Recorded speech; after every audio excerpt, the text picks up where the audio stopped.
Middle east में तैनात America के सपोर्ट शिप्स भी इस घेराबंदी में शामिल है। अब ये हॉर्मुज है और इस हॉर्मुज में आप देखिए कि जो भी टैंकर्स निकलेंगे वो आगे बढ़ नहीं पाएंगे, क्योंकि आप देखिए एक तरफ अमेरिका के झंडे वाले जहाज, उनके डिस्ट्रॉयर्स, उनके युद्धपोत, उनके हेलीकॉप्टर्स सब तैनात हो गए। यानी अगर यहां से निकलना है आगे तो आपको अमेरिका की रजामंदी चाहिए, और अगर अमेरिका रजामंदी नहीं देगी तो सारे तेल के टैंकर वहीं फंसकर रह जाएंगे। और यही हो रहा है। अमेरिका ने यहां पर नाकेबंदी कर दी है। वो कैसे की है जरा इसे समझिए। अमेरिका ये बता देना चाहता है कि हॉर्मुज पर भले ही अभी ईरान का कंट्रोल हो, लेकिन वहां होगा वही जो वॉशिंगटन चाहेगा। अमेरिका ने इसके लिए अपनी ताकत भी दिखा दी है। हॉर्मुज के आसपास अमेरिका ने इतना बड़ा सैन्य जमावड़ा खड़ा कर दिया कि दुनिया को नए युद्ध की आशंका सताने लगी। आपको बताती हूं कि वो बेड़ा है क्या जो अमेरिका ने वहां पर तैनात किया। अमेरिका ने हॉर्मुज के पास 2 एयरक्राफ्ट कैरियर्स तैनात कर दिए हैं। इनमें से एक है, इसको जूम आउट कर लीजिए प्लीज, इनमें से एक है aircraft carrier USS Ibrahim Lincoln. यह न्यूक्लियर पावर से चलता है और लंबे समय तक समंदर में रह सकता है। इसी पर करीब 90 फाइटर जेट्स और हेलीकॉप्टर्स तैनात हैं। यह सब कुछ हॉर्मुज में है। आप सोचिए, हॉर्मुज के पास तैनात अमेरिका का दूसरा एयरक्राफ्ट कैरियर है यूएसएस जेराल्ड आर फोर्ड। यह अमेरिका का सबसे मॉडर्न एयरक्राफ्ट कैरियर है और इस न्यूक्लियर पावर्ड एयरक्राफ्ट कैरियर पर 75 से ज्यादा फाइटर जेट्स तैनात हैं। तीसरा एयरक्राफ्ट कैरियर है यूएसएस जॉर्ज डब्ल्यू बुश, जो हॉर्मुज पहुंचने वाला है। इस पर भी करीब 90 फाइटर जेट्स और हेलीकॉप्टर्स तैनात हैं। अब आप सोचिए, इसके अलावा अमेरिका ने हॉर्मुज के पास 2 एम्फिबियन असॉल्ट शिप्स तैनात किए हैं। एम्फिबियन यानी जो पानी में भी चल ले और जमीन पर भी। इनमें एक यूएसएस ट्रिपली है जो कम पानी वाले इलाके में गेम चेंजर साबित हो सकता है। यूएसएस ट्रिपोली पर 20 से अधिक F-35B लाइटनिंग फाइटर जेट्स तैनात हैं। अमेरिका का एक और एम्फिबियस असॉल्ट शिप यूएसएस बॉक्सर भी हॉर्मुज के पास है। इस पर F-35B लाइटनिंग समेत 30 से अधिक फाइटर जेट्स और हेलीकॉप्टर्स तैनात हैं। ये सब अभी तो शुरुआत है जो मैं आपको बता रही हूं। ये सब हॉर्मुज की नाकेबंदी में लगा है। यूएसएस ट्रिपोली, यूएसएस बॉक्सर पर 4400 से ज्यादा मरीन्स हैं, यानी उनके अपने कमांडोज। इनके अलावा अमेरिका ने 3 लिटरल कॉम्बैट शिप्स भी हॉर्मुज के पास पहुंचा दिए हैं। ये तट के पास खाड़ी के उथले पानी में ऑपरेशन को अंजाम दे सकते हैं। बेहद संवेदनशील AQS-20 सोनार से लेस ये कॉम्बैट शिप्स बारूदी सुरंगों का पता लगाने में भी कारगर होते हैं। इसीलिए यहां लगाया गया क्योंकि ईरान ने यहां पर कई माइंस बिछाई हैं। इसके अलावा अमेरिका ने हॉर्मुज के पास 2 पनडुब्बियां भी तैनात कर दी हैं। ईरान के हमलों का जवाब देने के लिए इन्हें टॉमाहॉक लैंड अटैक मिसाइल से लैस किया गया है। अमेरिका ने इसके अलावा हॉर्मुज के पास 16 डिस्ट्रॉयर्स भी तैनात कर दिए हैं। ये तेज रफ्तार डिस्ट्रॉयर टॉमाहॉक जैसी खतरनाक मिसाइलों से लैस हैं। अमेरिका ने जापान से 2 माइन स्वीपर्स भी हॉर्मुज के पास भेजे हैं। माइन स्वीपर्स यानी जो माइंस लगे हुए हैं पानी के अंदर, उनको साफ करे, क्लियर करे। अब सी माइंस की तलाश कर उन्हें साफ किया जाएगा। इसके अलावा हॉर्मुज के इलाके में गश्ती के लिए कई P-8A पोसेडोन एयरक्राफ्ट भी तैनात हैं। इन्हें टॉर्पीडो और हार्पून एंटी शिप मिसाइलों से लैस किया गया, यानी इनसे मिसाइल्स दागी जा सकती हैं। समुद्र के ऊपर उड़कर ईरान की जासूसी भी कर सकते हैं और दुश्मन की पनडुब्बियों का शिकार भी कर सकते हैं। हॉर्मुज के पास अमेरिका के 10 से ज्यादा सर्विलांस ड्रोन्स भी लगातार चक्कर लगा रहे हैं। तो ये सब कुछ हो रहा है इस वक्त हॉर्मुज में। अब अमेरिका ने हॉर्मुज की घेराबंदी कर दी है। अमेरिका का यह दावा है कि उसने ईरान की 90% नेवी को खत्म कर दिया, लेकिन ईरान कॉन्फिडेंट है। उसके कॉन्फिडेंस की वजह है तेज रफ्तार वाली ये बोट्स जो आपके स्क्रीन पर है, जो 90 नॉट्स यानी करीब 170 किलोमीटर प्रति घंटे की रफ्तार से चल सकती हैं और मिसाइलें भी दाग सकती हैं। ईरान कह रहा है ये तो सिर्फ ट्रेलर है, पिक्चर अभी बाकी है।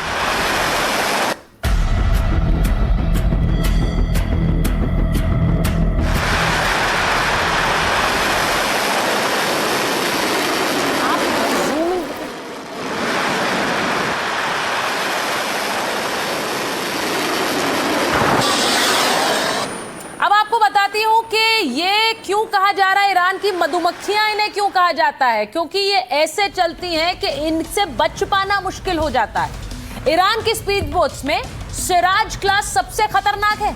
सिराज 1 की स्पीड करीब 110 किलोमीटर प्रति घंटा है। सिराज 1 पर short range missiles, rocket launchers और मशीन गन्स तैनात रहती हैं। सब कुछ ईरान की तैयारी है। वहां पर जब बड़े बड़े युद्धपोत आएंगे तो क्या ईरान इनसे हमला करके मुकाबला कर पाएगा? आप सोचिए, तय करिए। ऊंची लहरों के बीच भी इनसे सटीक निशाना लगाया जा सकता है। ईरान की टोंडर क्लास बोट्स भी बेहद खतरनाक है। इन पर C-802 एंटी शिप क्रूज मिसाइलें तैनात हैं जो 120 किलोमीटर दूर तक वार करती हैं। गाइडेड मिसाइलें भी तैनात रहती हैं। इन पर नेवल गन्स और मशीन गन्स भी तैनात हैं। यानी आप इन्हें सिर्फ स्पीड बोट्स मत समझिए, ये वो हैं जो कि चलते फिरते हथियारों को लेकर चलता फिरता हथियारी बेड़ा है ये ईरान का। बड़े जहाजों का काल इन्हें कहा जाता है।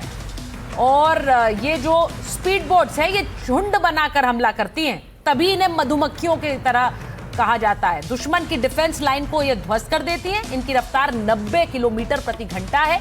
इन पर एंटी शिप मिसाइल्स और रॉकेट्स लगे होते हैं। जुल्फिकार क्लास की भी एक स्टेल्थ बोट्स है।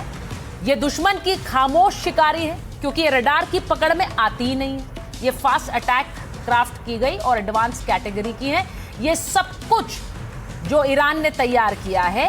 अब ये स्पीड बोट्स क्या कोई कंपैरिजन कर सकती हैं उस अमेरिकी बेड़े का जो कि हॉर्मूज में है? जरा सोचिए। अब हॉर्मूज पर ट्रंप ने जो नाकाबंदी की है उस पर रूस और चीन क्या मिलकर इस नाकेबंदी को खुलवाएंगे? सवाल ये है, चीन और रूस मिलकर क्या अमेरिका को चैलेंज कर सकते हैं? और क्या वो चैलेंज शुरू हो गया है? चीन ने तो साफ कह दिया कि अमेरिका को उसके जहाज रोकने का कोई हक ही नहीं है और वो उसके रोके रुकेंगे भी नहीं। दूसरी तरफ रूस है, वो भी अमेरिका के खिलाफ फुल एक्शन में है। आपको रूस के प्लान के बारे में बताएंगे, लेकिन पहले दिखा देते हैं कि चीन ने अमेरिका को क्या कहा है। एक तरफ ट्रंप, दूसरी तरफ आपको बताऊं जिनपिंग और पुतिन। हॉर्मूज स्ट्रेट की नाकाबंदी पर चीन के रक्षा मंत्री एडमिरल डोंग जून की अमेरिका को सीधी धमकी आई है। ईरान से हमारे रिश्तों के बीच कोई तीसरा देश दखल नहीं दे सकता, ये चीन कह रहा है। ईरान के साथ हमारे द्विपक्षीय संबंध और व्यापारिक रिश्ते जारी रहेंगे। हॉर्मूज में किसी और का नहीं, ईरान का कंट्रोल है। चीन ने दो टूक कह दिया है और इसीलिए हम कह रहे हैं ये चीन क्या ठेंगा दिखा रहा है अमेरिका को, उसे चैलेंज कर रहा है क्योंकि कह रहा है यहाँ कंट्रोल तो ईरान का है। हमारे जहाज हॉर्मूज से लगातार आवाजाही कर रहे हैं, हमारे जहाज हॉर्मूज स्ट्रेट से पहले की तरह गुजरते रहेंगे। यानी आप जो करना है करते रहिए, हमारे जहाज तो गुजरेंगे। चीन का 40% कच्चा तेल हॉर्मूज स्ट्रेट से गुजरता है। अब चीन का 30% LNG हॉर्मूज स्ट्रेट से गुजरता है। अमेरिकी नाकाबंदी से हॉर्मूज का रास्ता बंद हुआ तो चीन की मुश्किल बढ़ सकती है।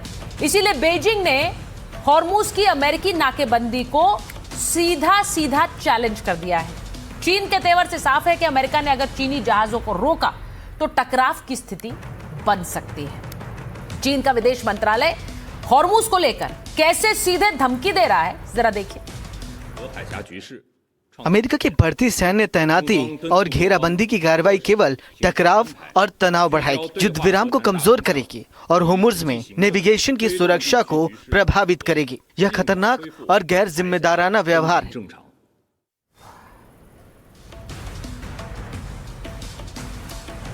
और मैं आपको यह भी बता दूं कि इस वक्त प्रधानमंत्री नरेंद्र मोदी का एक ट्वीट आया है। पीएम मोदी और ट्रंप के बीच फोन पर बातचीत हुई है।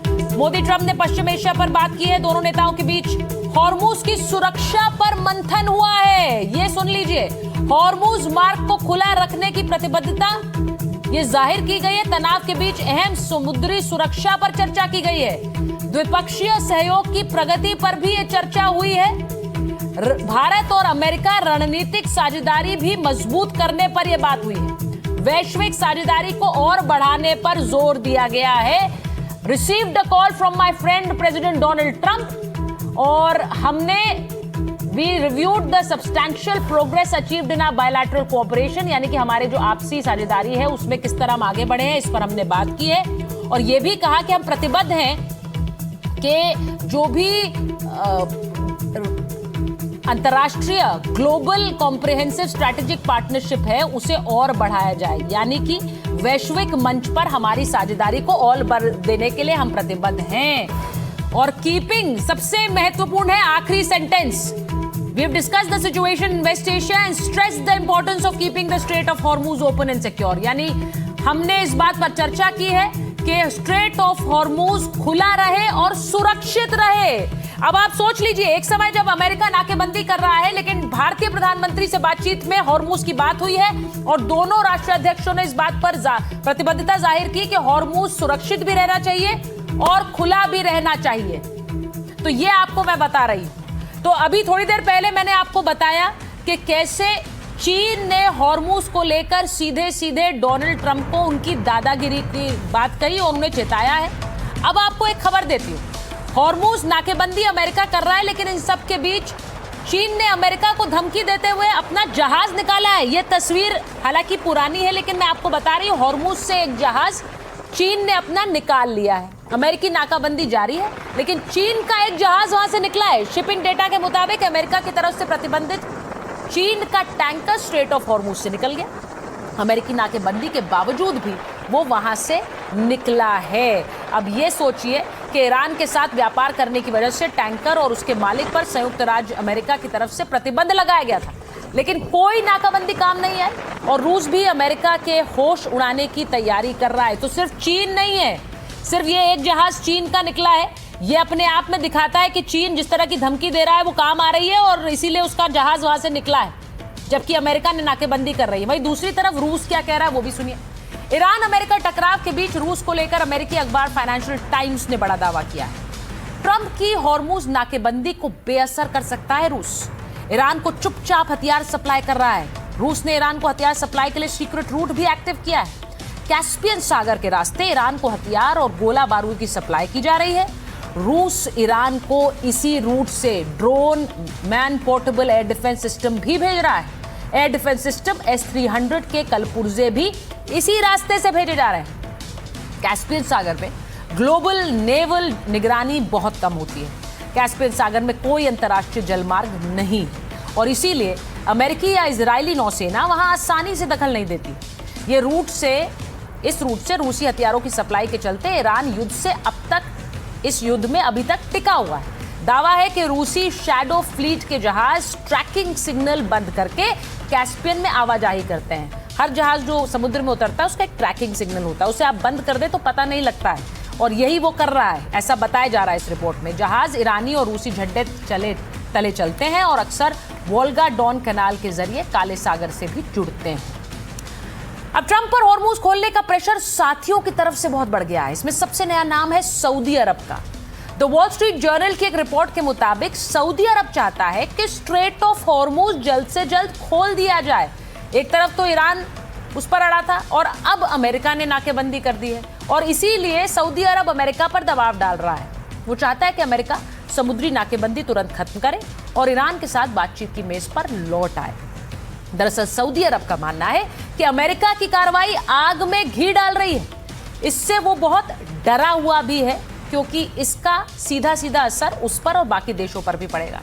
अब ट्रंप पर सऊदी अरब का ये दबाव क्यों है? ईरान के प्रॉक्सी हूती ने बाब अल मंदेब बंद करने की धमकी दे दी है। अब बाब अल मंदेब स्विज नहर के जरिए एशिया और यूरोप के बीच व्यापार का एक मुख्य रास्ता है। यानी एक तो हॉर्मूज पे तनाव, अब वो कह रहा है कि हम बाब अल मंदेब भी बंद कर देंगे। यहां से रोजाना करीब 93 लाख बैरल तेल और पेट्रोलियम उत्पाद गुजरता है। तो सोचिए, एक तो रास्ता बंद है, दूसरे पर भी अगर संकट आ जाएगा तो इसीलिए सऊदी अरब इससे परेशान है। इस रास्ते से वो तेल का बड़ा कारोबार भी करता है। सऊदी को डर है कि अगर हॉर्मूज न खुला तो हूती लाल सागर को टारगेट करेंगे।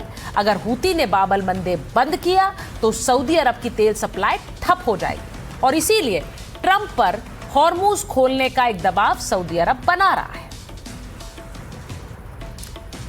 अब सबसे बड़ा सवाल यह है कि ईरान अमेरिका की जंग किस मोड़ पर खड़ी है। क्या सीज फायर रहेगा या फिर दोबारा दोनों देशों की तरफ से मिसाइल फायर होंगे? क्या दोबारा जंग की तस्वीरें सामने आएंगी? क्या दोबारा खाड़ी देशों में तबाही मचेगी और क्या यह युद्ध अब और विनाशक हो जाएगा? अमेरिका ईरान में दूसरे दौर की बातचीत की तैयारी हो रही है। अमेरिकी अधिकारियों के मुताबिक वार्ता पर विचार किया जा रहा है। एक समझौते पर पहुंचने के लिए आमने सामने बैठेंगे। बातचीत के दरवाजे अभी बंद नहीं है, अमेरिकी अधिकारी कह रहे हैं। एक रिपोर्ट के मुताबिक ईरान अमेरिका सहमत भी हो गए। राजनयिक अमेरिकी अधिकारियों के हवाले से खबर है। डेलीगेशन का स्तर वही रहेगा या नहीं ये तो तय नहीं है, यानी कि वही लोग जाएंगे या कोई और जाएगा। फिलहाल स्थान और समय भी तय नहीं। अधिकारियों के मुताबिक 16 अप्रैल को बातचीत संभव है। 16 अप्रैल यानी 2 दिन बाद।